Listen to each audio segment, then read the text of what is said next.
నిదురలో నీ కల చూసి తుల్లిపడిన ఎదకి ఏ క్షణం ఎదురవుతావో జోల పాటవై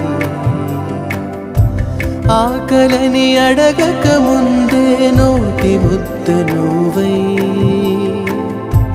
ఏ కథలు వినిపిస్తావో జాబిలమ్మ